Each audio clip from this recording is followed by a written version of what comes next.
So we've talked some about stress management. Well, I want to include in the mix discussion about mood management. I feel like this fits right in because our stress and mood really affects our overall well-being. Now you might be saying, what does this have to do with family life or parenting? Well, I truly believe that the more we can take care of ourselves and the healthier we feel, the better we can be at being a parent or a spouse. Because if we feel cruddy, run down, grumpy, and miserable, we don't really have a lot to offer other people. So today I want to talk about light, sunlight, full spectrum light, and light boxes, and how it relates to your sleep and your mood.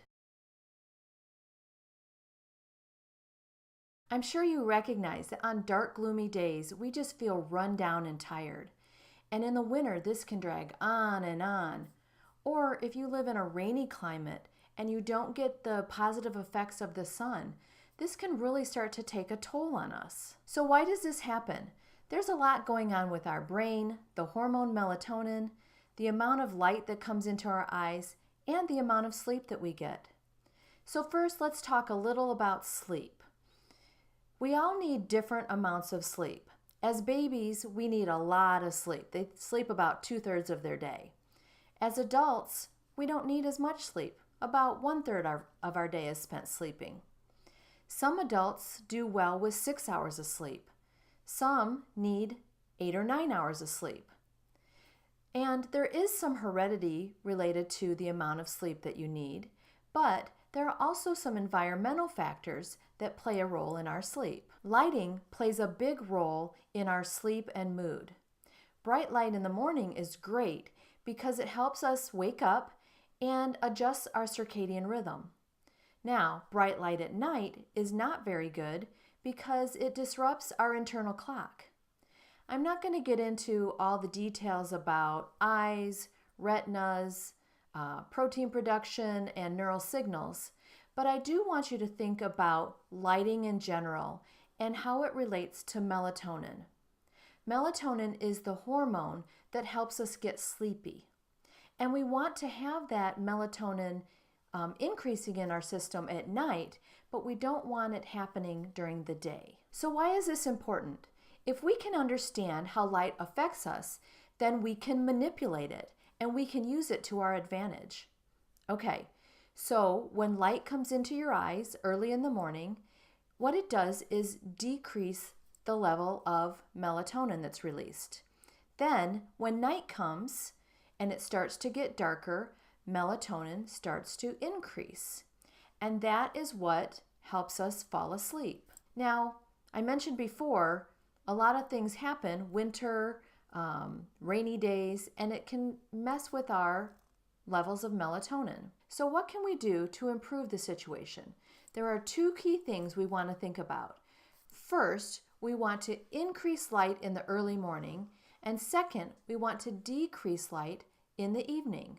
Now that sounds pretty simple, but I have some specific strategies I want to share with you to help enhance changing of the lighting situation.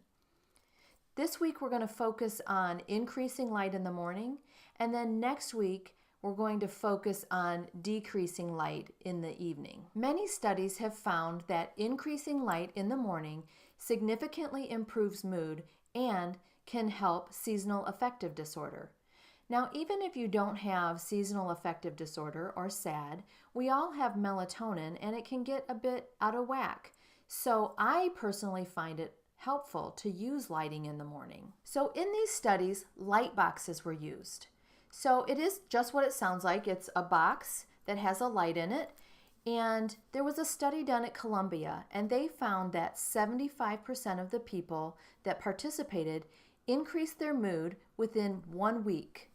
And the amount of time spent in front of the light box really varied by individual. Some only needed 15 minutes, others needed 30 or 60, but that was enough to increase their mood within a 1 week period. That is awesome. So just like anything else, it's important to be consistent and doing it each day.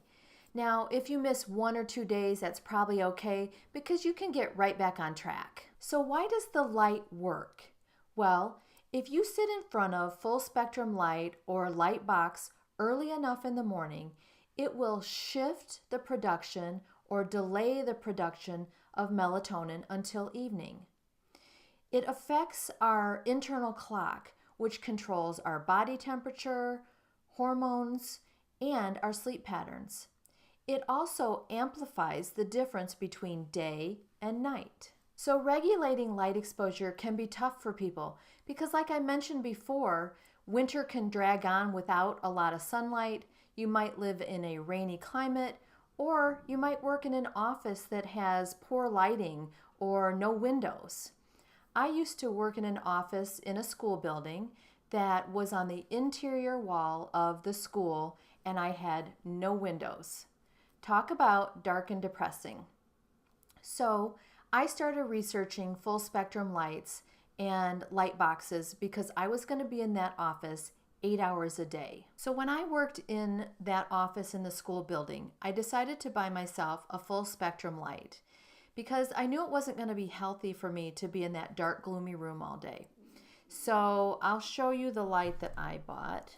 It's kind of heavy. Bring it over here. Okay, so this is the light. Tilt it a little, you can see it. It's very different than the light boxes.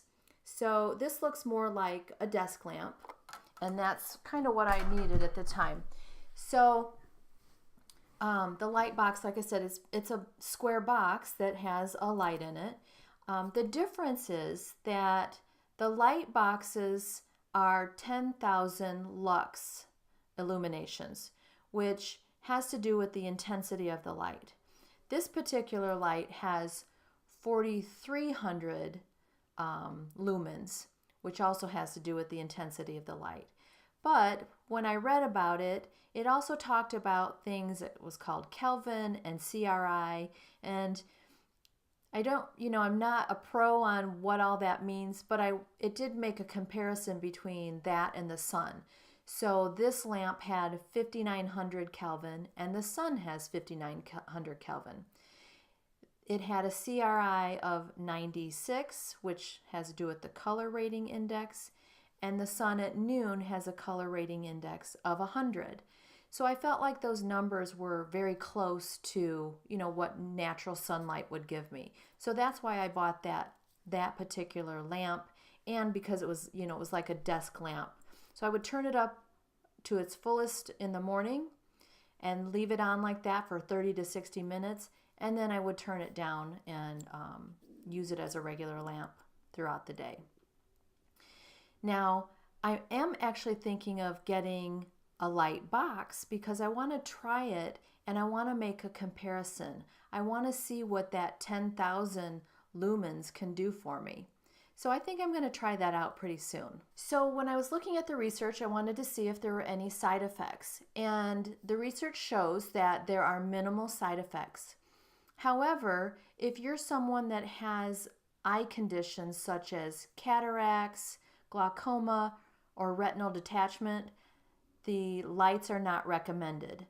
Also, if someone had bipolar disorder, it might not be a good idea to use these light boxes because it increases the level of energy, and that could affect the emotional energy of a person that has bipolar disorder. And if you're ever in doubt, you always want to talk with your physician first before you would try something like this. We've talked about sunlight, melatonin, sleep, increasing morning light, and using light boxes to improve our mood and sleep. In the next video, we'll talk about decreasing light in the evening. And like I mentioned, that sounds pretty simple, but there's actually many ways to do that. So I hope you'll watch that video because it really complements the current video. Thanks for watching. If you liked today's video, give it a like or share, and subscribe to my YouTube channel. You can also get in touch with me at michelleberryphd.com. See you in the next video.